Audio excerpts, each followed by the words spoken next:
झाले आंदोलन चालू आहे आणि आमच्या मुख्य मागण्या आहे आम्हाला वेतन चिठ्ठी मिळावी आणि आम्हाला सन्मानजनक वागणूक मिळावी आणि आम्हाला 5G मोबाईल देण्यात यावा ऑनलाईन कामासाठी आणि आमचे कोरोना काळातले जे थकीत मानधन आहे ते मिळण्यात यावं आणि आमचे हे कामाचं जे 4 महिने झाले मानधन नाही मिळालं ते पण आम्हाला वेळेवर मिळावं आणि आम्ही जे आरोग्यवर्धिनी आणि परत आम्ही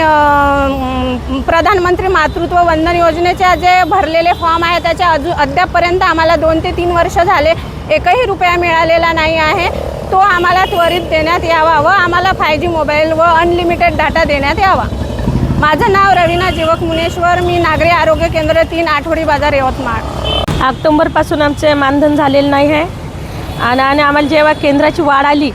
ते आम्हाला अजूनपर्यंत केंद्राची वाढ मिळाली नाही आहे. माझं एकच आहे सरकारला सांगणं की जे माझी केंद्राची आशाला वाढ मिळाली आहे ते केंद्रानं आमच्या आशाला वाढ देण्यात यावी आणि जे आम्ही काम करतो पंतप्रधान मातृत्व वंदन योजना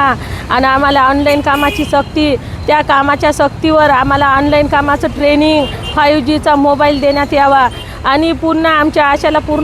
पूर्ण जसं समजत नाही आता खेड्यातली आशा आहे तिलासुद्धा चांगल्या याच्यातनी शिकवावं कारण की आम्हाला मोबाईल म्हणजे समजत नाही आणि त्याच्यामध्ये कोविड काळात ज्या माझ्या आशांनी काम केलं त्या आशाला फक्त एकच महिना 1,000 रुपये ग्रामपंचायतीने दिला त्याचासुद्धा निधी माझ्या आशाला त्वरित देण्यात यावा आणि आशाचं एवढं बसून आहे पूर्ण आशाला वेतन चिठ्ठी देण्यात यावी कारण की आशाचा पैसा कुठं कपात होतो हे काही आम्हाला माहीत नाही पडत आहे आणि आयुष्मान पंतप्रधान आरोग्यवर्धिनी याचेसुद्धा आम्हाला मोबदला त्वरित अदा करण्यात यावा. काय नाव ते? माझं नाव अनिता विजय पेंद्रा, मी अकोला बाजार PSCची आशा आहे.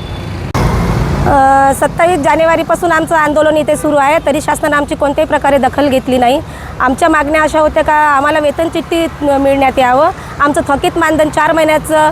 तुरंत आमच्या खात्यात टाकण्यात यावं आणि कोविड काळातली जी आमची शिल्लक रक्कम आहे ते सुद्धा आमच्या खात्यात तुरंत टाकण्यात यावी आणि जे आम्ही 2 वर्षापासून जो आम्ही सर्वे केलेला आहे त्याचा एकही रुपयाचा मोबदला आजपर्यंत आम्हाला मिळालेला नाही ते सुद्धा त्वरित आमच्या खात्यात टाकण्यात यावं एवढीच आमची आणि जो आम्हाला ऑनलाईन कामासाठी सक्ती करत आहे त्यासाठी आम्हाला 5G मोबाईल द्यावा आणि अनलिमिटेड डाटा द्यावा तरच आम्हाला कामाची सक्ती करावी अन्यथा आम्हाला ऑनलाईन काम आम्हाला सांगू नये. काय नाव तुमचं? दीपा जोंबाळे, हिवरी PSC.